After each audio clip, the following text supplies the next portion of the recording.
Thank you everyone for coming to How Mature MSP Scale Project Operations Without Adding Chaos. Woohoo! My favorite subject. I'm here today with Lewis, a VP of Operations at Moovila. Y'all know him. And we have our special guest, Brian Curtis, who is VP of Growth at MSP Fuel. Brian, do you want to tell us a little bit about what you're doing and where you've been? Just give us a little cliff note. Yeah, sure. The short version, I owned and operated an MSP for about 23 years, exited that a couple of years ago. Was in love with the industry, so I couldn't leave it. So now I find myself coaching other MSP owners, helping them grow, get rid of bottlenecks, and become better MSPs. Perfect. You rock for that. What about a fun fact? I know You you've know been what he said? ready. Yeah, a fun fact for me. So I'm a dad of four girls. The cat, the dog, the bird, and I think the frogs are all female too. So I get to be the only male in the house, which is usually good. It was really great when they were little. As teenagers, it's challenging sometimes. Sounds like a good life to me. That's a Yeah. lot of moving parts. Do you have to drive like a sprinter van or like a bus? We my wife is pretty anti SUV or anti minivan, so we have, Okay. SUVs and Yep. as the kids are getting a little older now, that gets a little easier. But yeah, like we were the Suburban or the Tahoes, and filling every seat and not enough room for the kids' friends to come with us. Oh, goodness. Yeah, that'll happen. All right, now Lewis is gonna hit us with a fun fact that it's totally not gonna be the same thing. No, no, I don't talk about myself. My fun fact, we learned the other day reading, I only have one child, Brian, and so I respect having four because the organization for just one is, you should see my calendar here for summer camps. Yeah. They all have different drop off and pick up times. It's ridiculous. Um, we were reading a book about animals, and dolphins actually have nipples, Oh. and they're located on their rear. So Oh. if you ever see, I told you it was like kind of appropriate, Colleen. If you ever see like the little baby dolphins swimming behind the mom dolphins, that's why. Yeah. Oh, And they I've nurse definitely for seen. 12 to 18 months. So a pretty long time. Wow. Yeah. Huh. The more you know, really. The Or, more you know. Yeah. I'm not sure I'll keep that tidbit up here, but No it will point. sound correct when someone says Someday, it. Yeah. someday, Brian, you're gonna be like with your girls and you're like watching dolphins swimming, and they're like, "Oh, a baby dolphin." You'd be like, you know why the baby dolphin's back there? And the mom's Yeah. up there. And you know what they're gonna say? Dad, ew. Exactly. Yeah. Oh, all right. Well, you know what? Thank you. Thank you for making me smile. Now, why don't we talk about some operational maturity? What do you say? Let's do Um, it. okay, so let me just start with my first opener here. So when you hear the phrase operational maturity in the MSP space, what the heck are you talking about? We're just going to start basic here. Yeah, is that coming my way as the Yeah, first question? Brian. Yeah. Yep. So for me, operational maturity is like I like to think of it as there's a you can send anyone in your organization to complete a task that's been trained to do the task, and it feels the same. So you don't have to send your best tech out for every single request that you're handling. So the business looks and feels the same from a customer perspective, no matter who shows up. That's how I would, in 30 seconds, put it. Cool. Lewis. I can't beat that. So the only comment I'll make on that, I really like that a lot. That kind of goes back to somebody told me once a long time ago when I worked in hospitality, the role of a manager is to be able to fill in for anybody that's out of there, right? So it's to your point, Brian, you have to train to do the same thing the same way. If I'm going to be selfish and talk projects, I think what's interesting around operational maturity is that you can have different levels of maturity within the different departments or areas of the organization. And we see it a good amount on the project side where large organizations rolling on the service side, have a like amazing sales engine that's just churning stuff, but on the project side, the operational maturity might be at a different level. Yeah, if I could add to that, I mean, when we start these MSPs, right? I was a technical founder, right? We start them typically as a reactive service desk business, right? Very transactional. And so we build a business that works to that, that process, to that method, and project delivery is very different. This is you need to have much more operational maturity to kick off a great project, or in real life, 30 different projects at the same time, right? Like one project, you probably work through it as a task by task line, but when you have 10 of them, it's a way different animal to get. Brian, kind of off of what you just said, you ever manage projects in spreadsheets like in your olden days? Yeah, maybe longer than I would like to admit. But I will say in my olden days, we didn't have great tools like Moovila to leverage. But No. yeah, no, spreadsheets, honestly though, if I'm being totally transparent, if you can't do the basics with spreadsheets, to jump straight into a project management platform is probably a mistake, right? Because you have to have the discipline and the operational maturity to run a project, and the tool just helps you keep it in the lines. It's not going to give you, the discipline you need necessarily on its own. You have to come in and have that kind of pre-equipped as you then level up your project service delivery. Yeah, that's awesome. Where would you say, Okay. Sorry, on the Excel piece, I couldn't agree more, right? Because like no matter how you are building out your work breakdown structure with phases and tasks, right? You're going to do it in a system, or you're going to do it in a spread. I mean, a spreadsheet is a system, I guess, but you still need to have that clear logic of this is a phase, this is a task, this is a step within those things. I would also be willing to bet that anybody who started as an accidental project manager or whatnot, I mean, it's the way I started, was you're like, well, I guess I'll use a spreadsheet, right? I mean, you just don't know, right? And you've got spreadsheets there, and there's plenty of templates that are out there related to spreadsheet with that you can pull down from spreadsheets. Right. And I haven't tried this, but I bet you I can go into ChatGPT or Claude right now and it would deliver me a spreadsheet to manage the project if I asked it to, right? It's just naturally how, like when you're checking off tasks, it's a great tool for that. When you're trying to figure out interdependencies on different tasks, well, that's a different conversation. Although I've seen some pretty impressive spreadsheets. I'll throw that out there. There's some people who are pretty talented with spreadsheets. I know a guy, Puneet. Yeah. He is. We built a we built a full material resource planning spreadsheet when we did a system conversion in manufacturing. And we couldn't get MRP up and going in the system, so we built a spreadsheet. We managed it through a spreadsheet, Well, macros and feed ties in to our ERP to pull production and everything. Yeah. Oh yeah. all right, so let's say you're kicking butt at managing a project in a spreadsheet. Your spreadsheet's looking great. But at what point for each of you did you guys realize like, all right, we might need to upgrade from the spreadsheet. We might need to do something different. What was that turning point? if I'm going first here, so if I could, I'll back up. We had this like brand new client, probably our second biggest client. We were maybe a $3 million MSP at the time. So this was a big deal.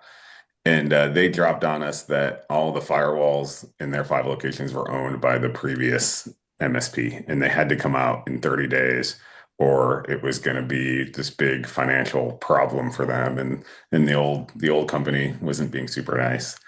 Like, so I go to my tech and my senior guy, and I was like, hey, important project. He looks at me and he's like, oh, 5 firewalls, no big deal. We'll do it this weekend. We'll knock it out, right? And but we all know that's not how it works, right? 5 locations, 5 store managers, 5 teams, right? All of that needed coordination and effort, and we had to do it in order. And we had crappy documentation because they were a brand new client, right? So, yeah, when you're on the spotlight like that, your competitor, which is maybe a friend of mine at the same time, and then this new client all staring at us saying, wait, I thought you said you guys did projects well. And what we meant when we said that was we were really good at the technical side, but project management, we would just wing it. And your smartest tech probably isn't a project manager. It's a different skill set.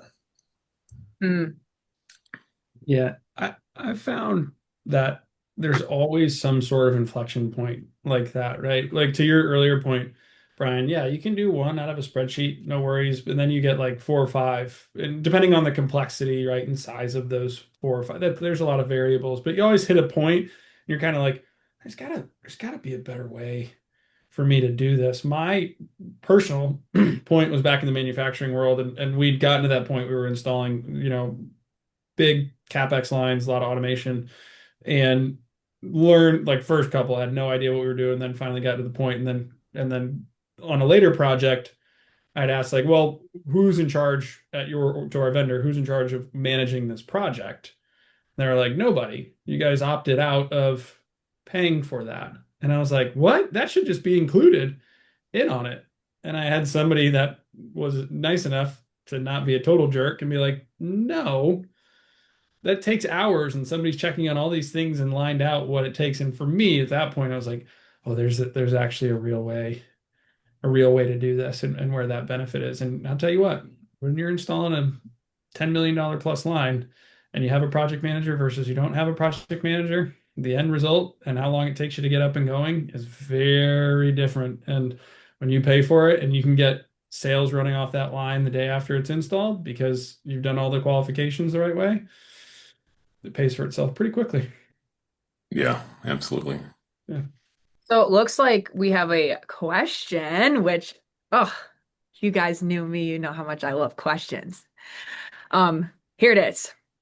How often do projects exceed estimated hours and who owns accountability when the projects fall behind? I'm curious as to how you relay this to the customer. Yeah, Anyone? I'll go first again. So we used to call them A phases, right? Short for additional phase, right? And like a clear scope is like the number one thing, right? If we've pictured out that scope, so and taught the engineer who's working the project or engineers, right, what the actual scope is, now we get to like we have to do that early so that we can have a conversation early with a client rather than like, hey, while you're here, or oh, I didn't realize you weren't doing this.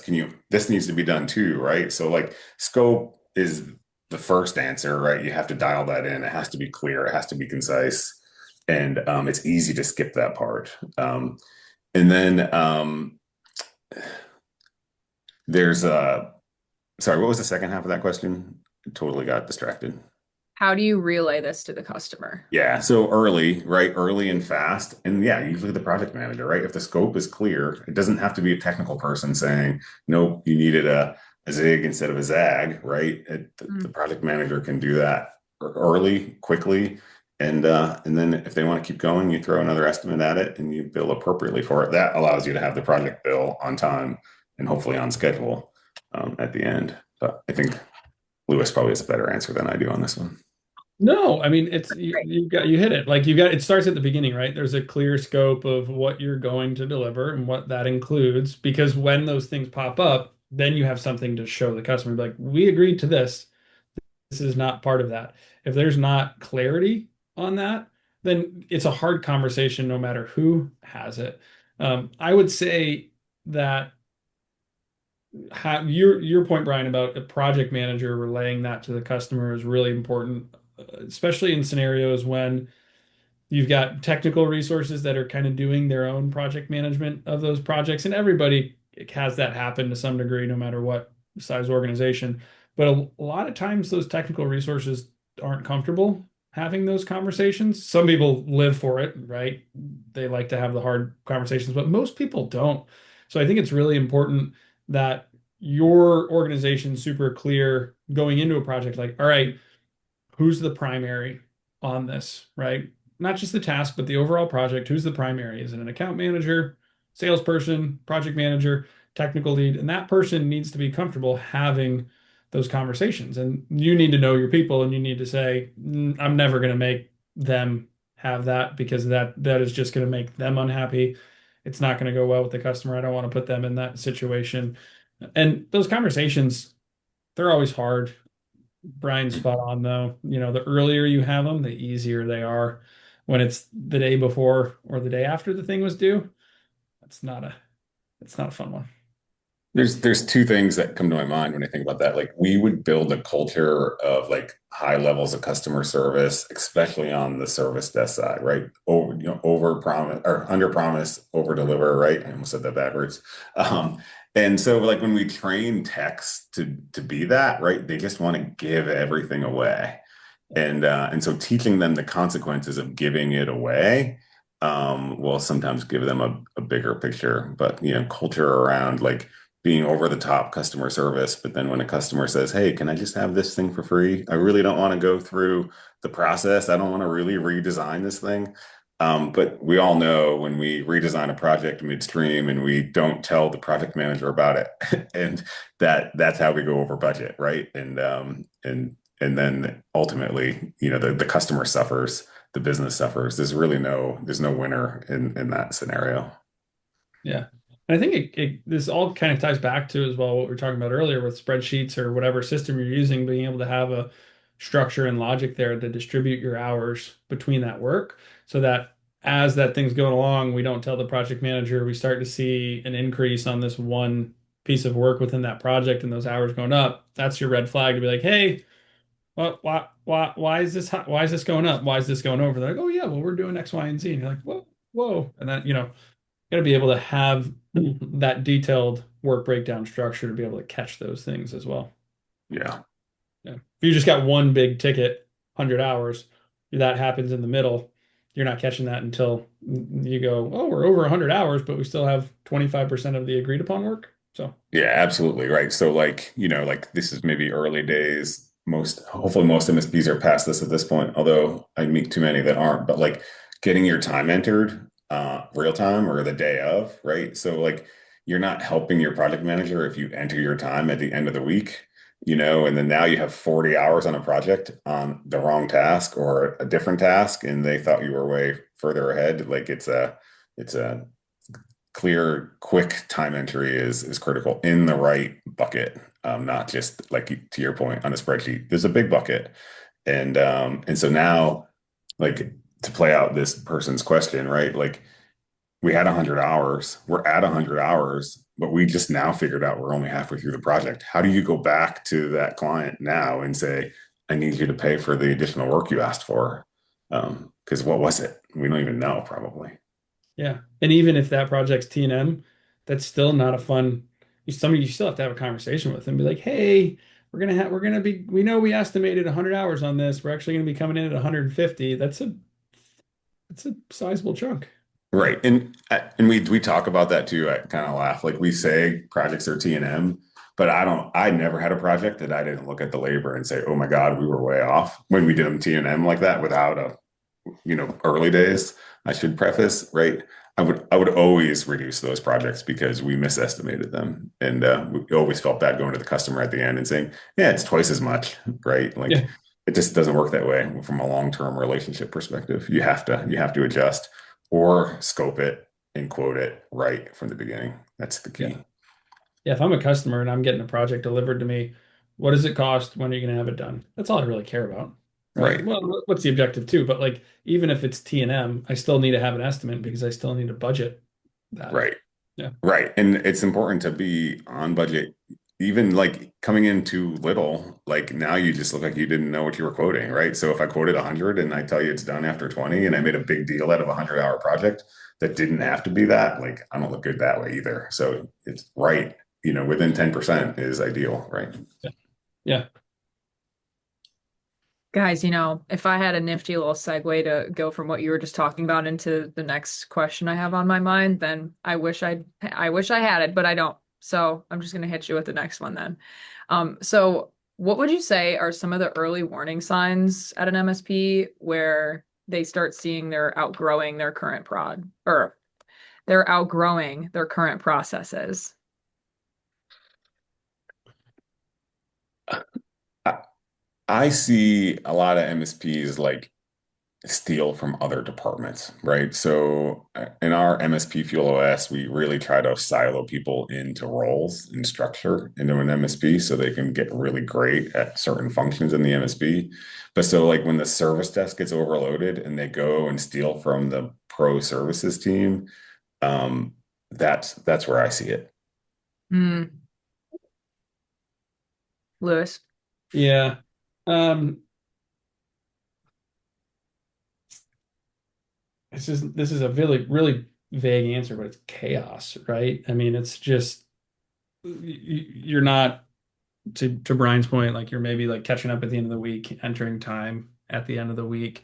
You're going back and be like, oh, yep, this project closed 2 months ago. I need to actually close it out and bill for it. So it's just kind of those where you start to see chaos and you can see people getting stressed out and you can see people jumping from here to there and all over the place. Um, I think a lot of people, make the mistake and I like to tie this one back to manufacturing, right? We would do capacity planning on how many units we could make for our customers, and we were a contract manufacturer, so it was great. We had guaranteed orders, but the orders were based on how much we could produce. And we'd have people come in and be like, okay, well, if this line makes 100 units a minute, then we can tell them that we'll guarantee them 100 units a minute. And guess what? We would never, ever, ever deliver 100 units a minute because something always happens. Line goes down, QA check, whatever it is, right? Waiting on a batch to get some things going. And it's really the same thing that we see on projects is everyone's like, yeah, they should be working 40 hours a week and we're going to plan for 40 hours and we're going to plan our project timeline around that too. And I think you've got to be realistic, right? We want to get the most out of people as much as we can, but we've got to understand if you redline folks, they're gonna be they're gonna be not happy. And to Brian's point, then you start robbing from other departments, but set realistic goals and capacity. Like, all right, I want them at 6 hours a day of utilization. I'm gonna leave 2 hour buffer for meetings, random things for them to be able to enter their time. Things are gonna come up or whatnot, but being able to set realistic expectations just kind of helps make sure that those processes don't fall apart too, so that people have time to do them the right way. Makes a lot of sense. If I could add to that, like when I see with our coaching clients, they maybe have a lot of people when they come to us, they have like 30 to 40% utilization, and they know they have this like bucket that is leaking everywhere. And there may be a world-class metric, like let's get to 85% utilization. That would be really great. But there's an incremental march to get from 30 to 85. We don't get to 85 overnight, so we don't promise that to the client tomorrow, right? This project we're going to be at 85, so we're gonna like this client's going to go off without a hitch, or this project. No, let's get to 50 first, and then let's get to 60, then let's get to 70 and improve over time and look for the different hacks or the systems that'll help us again mature our discipline around delivery. Yeah. Okay. So where do you draw the line between the team is busy and the team is operationally inefficient? Is it results? Is it like, what we get into the PSA or into the project management platform that shows us we got work done, right? Like if we're in this, like one of my business mentors, Gary Pica would say, like if we're in this reactive spiral of death, right? Like where we're just touching everything but not getting anything done. That's how I measure it. Like what are we actually getting done? We may be busy, but like where's the scorecard? How do we know what we're getting done? And I love a P&L, profit and loss statement. It's so clear to me, right? And to me, it's where's our margin landing, right, at the end of the Mm. month. And there's a lot that goes into that, right? Because especially when we talk projects, got to be able to plan, accrual and cost and however you're billing and all that good stuff. But to me, from it's I like to look at margin. It just makes a lot of sense, right? Like, yeah, we're busy, we're doing a bunch of different things, right, all the time, but how much revenue are we bringing in compared against the cost of our people?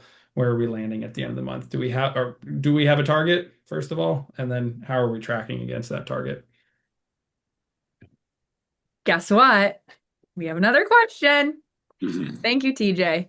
So TJ wants to know, speaking on capacity, what usually becomes the bottleneck when projects start stacking up? What have you seen, Brian? Um, yeah, I think a lot of it sometimes comes around with like, do you have the right tools? And when I say tools, do you have the right skills to do projects, right? So if it would ideally every project would be done by a level three engineer who knows everything there is top to bottom. And so there's always this tendency to like give the top level engineer all of the work. And and so I would rather see that spread out, right? Like let's get some junior engineers on the team. Let's give them the work they're capable of doing. Maybe with a little bit of a challenge, let's grow them, but also we can't dump a complex project on a brand new engineer and hope they survive. Yeah. I I see it as when projects start stacking up and people have bottlenecks, right? They try to touch all of them and be like, I'm going to do a little bit of this one. I'm going to do a little bit of this one. I'm going to do a little bit of this one. I'm going to do a little bit of this one. And showing progress to customers across all those projects,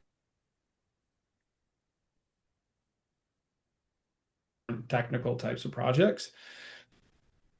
People that it happens to everybody, right? It's like, hey, let's spread out. It's really hard to keep resources focused on, no, no, no. I want you to see this through to the finish line, finish this, and then move on to the next one. Right. In that way, you'll find that you will start ripping through those a lot quicker because you're going to be more efficient on that rather than jumping from project one to project five and then being like, oh, I got to go touch project one again to show a little bit of progress. What did I do last time? Go back, reread the notes, all that sort of fun stuff. That's a great point. Like, like splitting your tasks like is an efficiency killer, right? So if you can just focus on the one.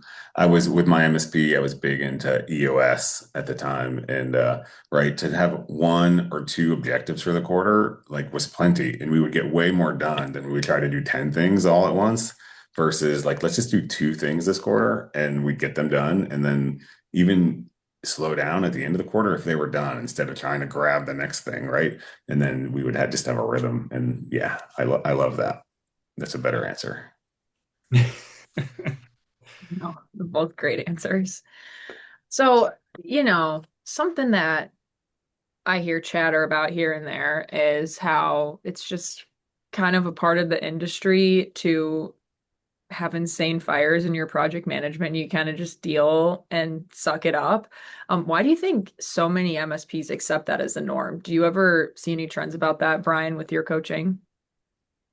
Yeah, I think it comes back to something I said earlier, right? We're trained, we start these businesses like solving problems, not preventing them necessarily or implementing new solutions. And every MSP probably has a different journey, but most MSP owners, where as a technical founder I've met, they were great at tech and then they started an IT company. They're just the culture is around here's a problem, solve it, move on.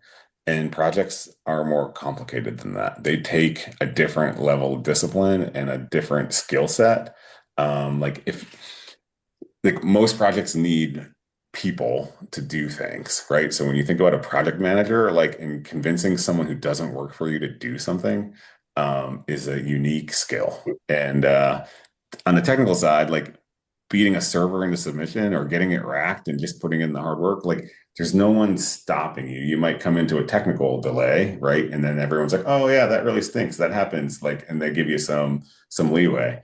But if you as a product manager, you can't come on and say, "I didn't call anyone and I didn't tell them this was coming, and now they're surprised," right? Like that wouldn't fly.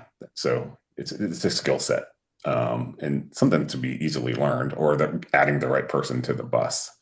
So Yeah, I think what's always been interesting is projects. It depends on the industry. Obviously, MSP space projects are a source of revenue and a dedicated line item. Again, back to P&Ls at a certain size, right? It depends where you're at. And then you're like, oh, we're doing enough projects. I can have dedicated people around that. I think in those earlier stages, projects are one-off things that aren't the day-to-day necessarily. And it's going to be different in every business. Um, but it's, hey, MRR is the focus. We need to get the recurring revenue. We need to keep customers happy. Oh, and then we have to do this one project for this customer every once in a while on firewall or whatnot. And they're looked at as redheaded stepchildren, honestly, sometimes of like, oh, I got to go do this project that's taking me away from my day-to-day activities and my day in and day out. And I think organizationally setting clear expectations like, hey, I'm going to allocate a portion of your time to projects. I'm not going to, you don't have to continue to do all of your day-to-day stuff and this on top of that, because that's when it's they're fires, right? Because it's you're overloading people, you're overburdening people, you expect them to do all their day-to-day stuff and then something extra on top of it because people have the mindset this isn't going to last forever. It's only going to be for a couple months. I'm going to get it done and knock it out.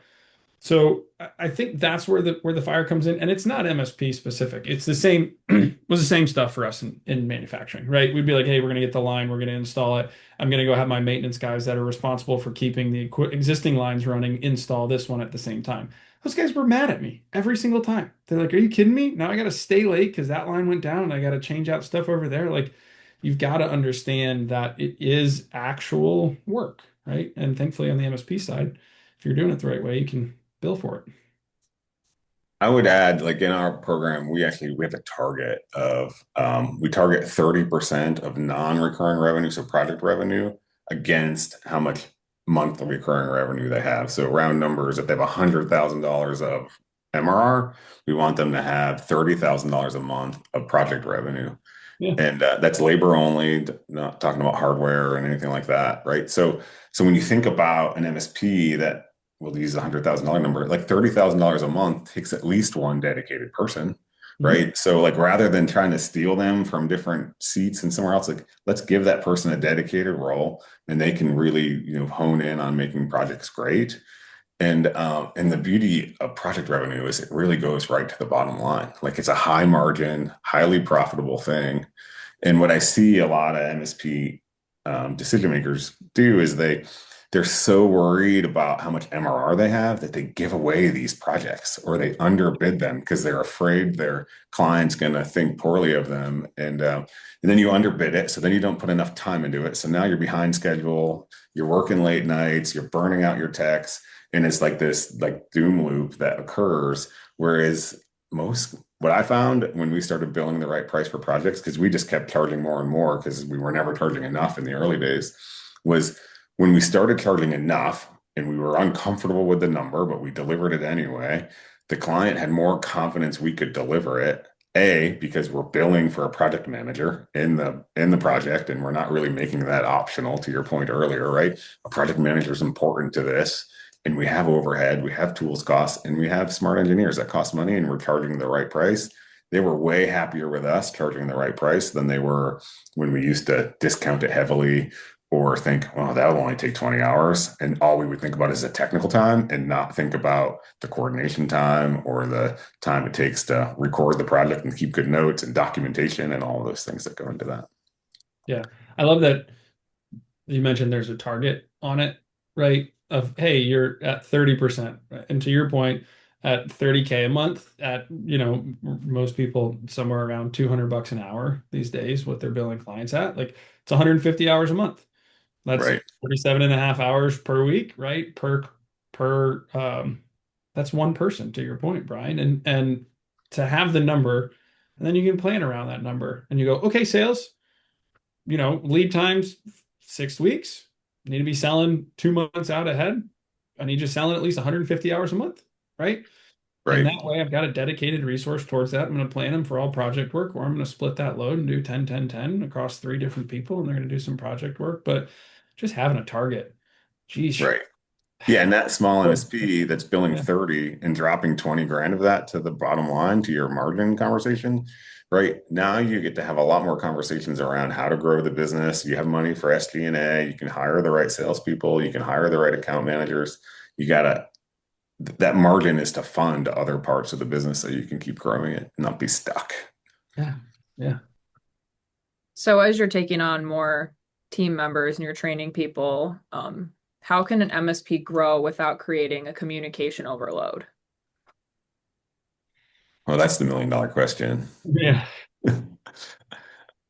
Uh, Dumped. Yeah. yeah.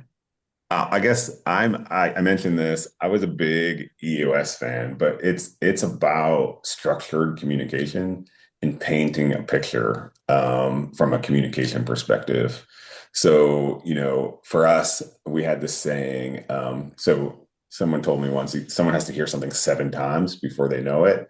And then in our office, we actually had a saying, it was 7 times 7. Seven wasn't working for us, so we had to do 7 times 7. And but the truth is you communicate in different mediums, right? So we would literally say, okay, we're going to send a cascading message, but we're also going to send an email message, and we're also going to add this to a topic of the staff meeting, and we're also going to, make sure the managers have a clear picture and have them repeat back what they think, right? So that we're communicating the same message among the organization. So for me, it's about communication rhythms, is my primary thing, and how an MSP gets to scale from a communication perspective. And then I will add, having people in their service delivery buckets, they get to become experts at what they do in the department they're in, rather than trying to be, a little bit of everything. If you're a 5-person MSP, you basically have to do every job the MSP has to do at some point. If you're a 25-person MSP, now you get to have a role, hopefully. And everywhere there's a split hat, there's a complexity. So as quickly as we can get to, this is my job and that's what I do, and I have a trusted counterpart that does something else, that's where I'm going to head my clients to. Yeah, I'm going to take a different answer to that one. I think over communicate rather than not, right? Kind of like what we talked about earlier when having those conversations with the clients. Like a lot of people will just be like, well, maybe I won't say anything. And then we'll just get it done and we'll send them an invoice and hopefully they don't question us. And then they reach out and ultimately question you. And I think, you know, internally, same story, right? Communicate those things. Hey guys, we're going to be pushing to try to have more project revenue, which means it's going to be more hours. You're going to have more project work. We're not just going to overload you on top of your existing stuff. We're going to carve out dedicated hours, those types of things. Just over communicate. And probably having a kid and being kid related, learning to say things extremely clearly. Uh, you know, Mhm. it makes a lot of sense in your head all the time, but you need to really take the time when you communicate that internally or externally. Make sure that you're super clear on what you're saying and break it down for, how a 5-year-old would understand it.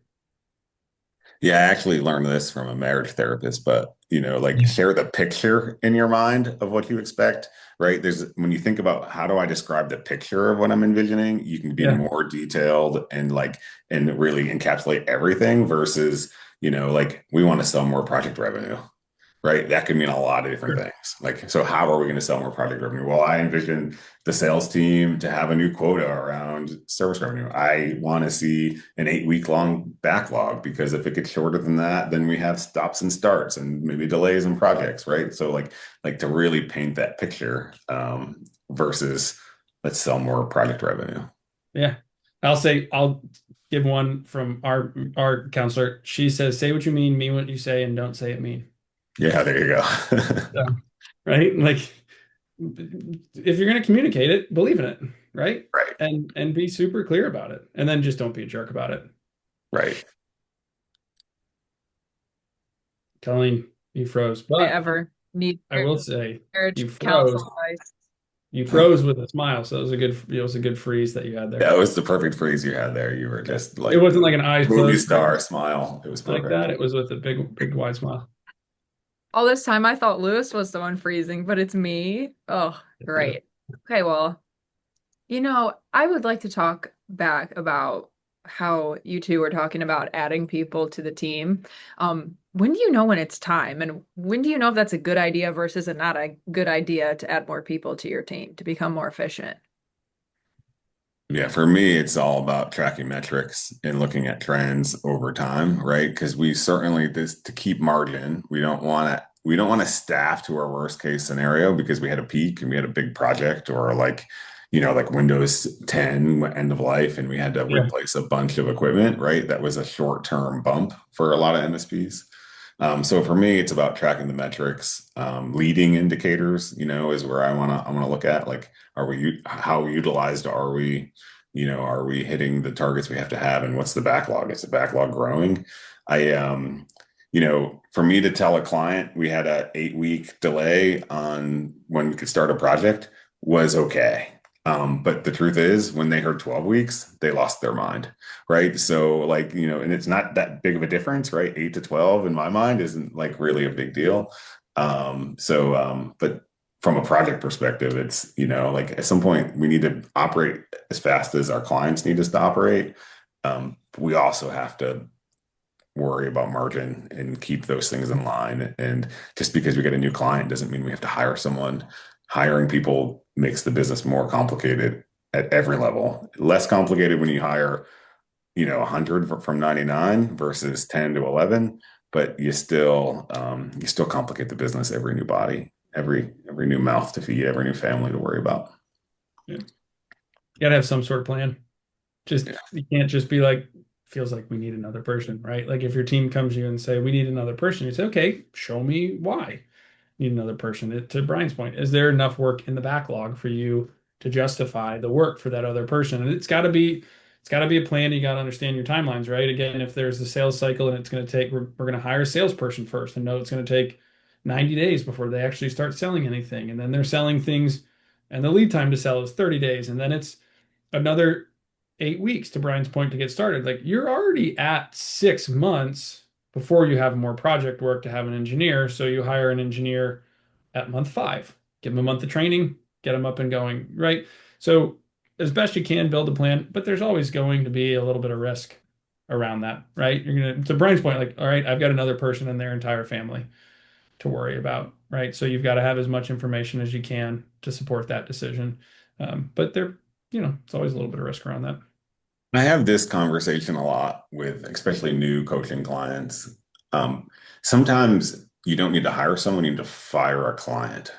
So if you're doing a really good job of keeping track of profitability and margin on a per client basis, most MSPs have a bottom quartile that they're actually literally paying to provide IT services to because they priced it wrong or the client has different expectations. So firing a client or increasing your rates is where I go first before I hire someone because I would rather have a better quality business and less people. Right? What do they say? Top lines for vanity, bottom lines for sanity, right? So, like, if you're running at less than 10%, you have a very urgent business problem and you need to solve that. And you got to figure out what's profitable in your existing business and focus on that and maybe cut out the stuff that's not. But if you're running healthy margins close to 30% and your team is running hot, it's time to add someone. Certainly. So Brian, when you were building up your MSP and you were a little bit smaller versus when you grew and were able to eventually sell your business, what was your mental outlook and how did it change from when you were starting out versus when you were ready to sell when it comes to projects? Yeah, when it comes to projects in particular, I went through this place where I only cared about MRR. And so like projects were like the thing we did to Lewis's point earlier, that we just would, survive them would be probably the best way to say that. Like we'd finally get to close out the project that's been open for 6 months because, who has time to do the last 10% that the client doesn't know about? So the shift was, and this actually came from a coach I hired, was like you can actually make great money doing projects. And so we went through a whole process and we learned how to manage a project. We learned the right skills to add to the team. And so over time, I went from this necessary thing I had to do that my clients made me do because I was trained MRR is the only thing I should care about from a sales coach to now I'm like, okay, I can sell MRR. And then now I get bigger share of wallet selling to my existing customers. Those are way easier to sell to than someone who hasn't met me before. And I will say when we exited, we got a healthy multiple, and I like information, so I had to ask why. And one of the primary reasons they gave us two, but one of the second reason was we were delivering more project revenue at our size than as a percentage by like 3x what the bigger platform company was doing. So they were looking for some value that we can bring to that organization. Now, I got a whole story. They didn't take any of that advice, but that's their problem, I guess. But like Huh. we were like literally delivering projects and they were amazed by that and they could not figure that out at a, I don't know, they were 100 times our size. We were microscopic to them, but we had a more mature project delivery process than they had Yeah, ever had. So that's awesome. What was the first one? the first one was relating to EOS and how we got shit done, right? So we literally, and you know, projects are the same way, right? So maybe we just projectized our business, You just right? got shit done. Yeah. Yeah, exactly. Maybe the whole thing is we just learned how to like focus on the biggest things and not get distracted by the things that didn't matter. And you know, for every MSP owner, like get out of operations, right? Operations can be done by the people you hire. You got to get to strategic thinking, long term. What's the 3 year plan? What's the 10 year plan? And you know, start a march towards that. And the operations will take care of itself if you hire the right people. And if you don't, go hire the right people. It's something you can fix. Yes, TJ, EOS, get it, want it, and have the capacity to do it. Yeah, that's my buddy TJ. I love TJ. Heck It's yeah. pretty great. So, what are some operational practices that you have seen not work so well when it comes to MSPs trying to scale? Selling on price, right? So just trying to match the price of their neighborhood Mm. or competitor. Your cost of service delivery could be drastically different, especially if you have a high level. So if you're competing on price, but you're competing with someone who's just providing reactive support desk and like someone to answer the phone, you won't make any money in between. I would say that's my biggest one that I see. It's like that episode of The Office when Michael starts his own paper company and they look Uh, at the numbers and they're like, there's no way you can survive. He's like, no, we can't. yeah, Uh, we we can't. believe it. All right. So, how can you tell when your current systems are helping you grow or slowing you down? I'm sure you're going to say metrics, but specifically, which metrics would you be looking at to tell? And over what span of time? Yeah, I'm actually probably not going to say metrics. I'm going to say, do they actually use the system? Mm, So when the system starts failing, they start to discount it and they don't leverage it, right? So if you walk into someone's desk and they tell you about the new spreadsheet they built to solve the problem that the platform should be doing, that's probably a tools problem. mm, Spreadsheets, man, they're a they're you love them, hate them, right? I mean, I love that point though, right? And we ask that a lot when people come in. We're like, all right, well, what besides your PSA, what other tools are you using? And they're like, well, a little bit of this, a little bit of this, and I'm like, and spreadsheets, and they're like, oh yeah, we got a lot of those, right? And I'll go, okay, well, let's look at the spreadsheets and let's see what you're using them for, and work to get rid of those spreadsheets. I like that one. I'm gonna start using that one. How many spreadsheets do you use in addition to the?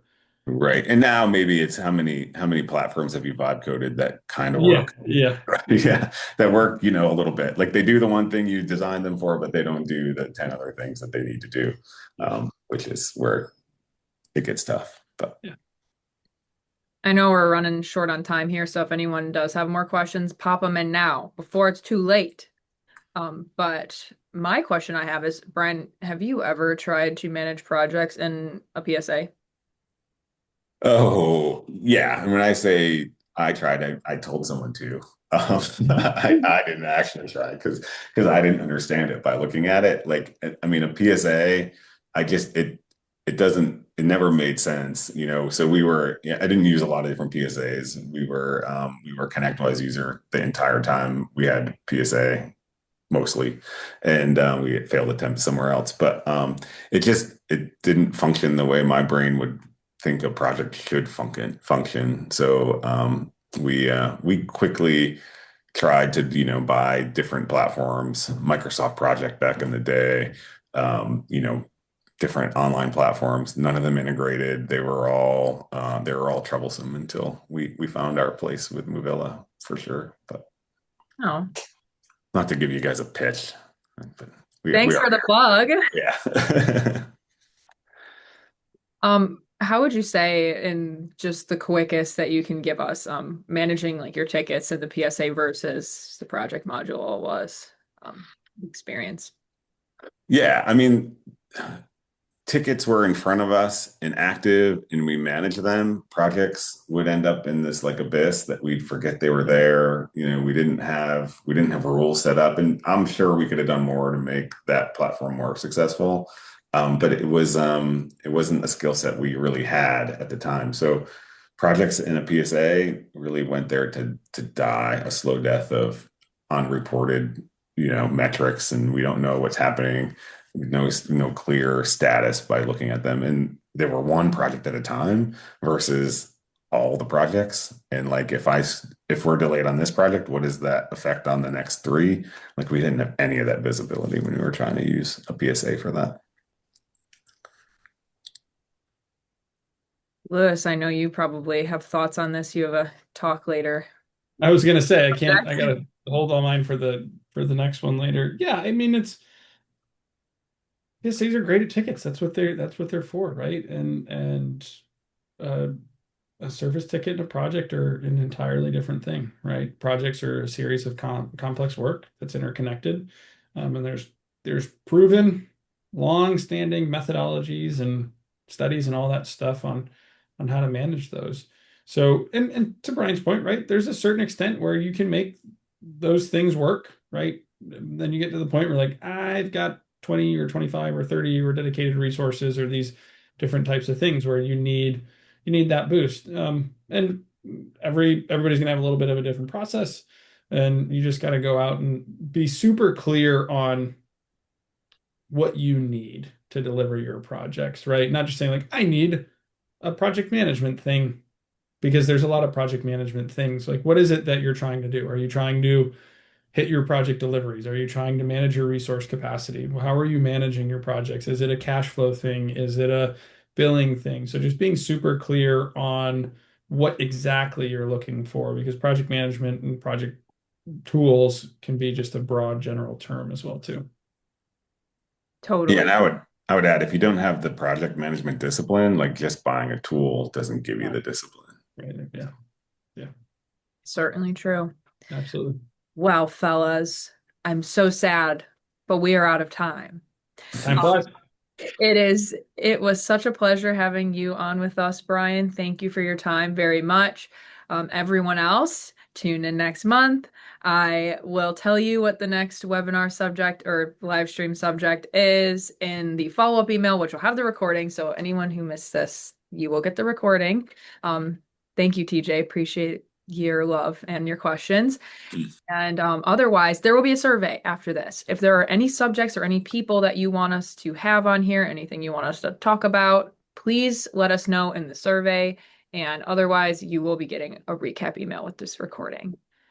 That's all I got. Cool. Thank you, Thank you. everyone. Thanks for Thanks, having me. everybody. Thank you all. Have a good day. See ya. See ya.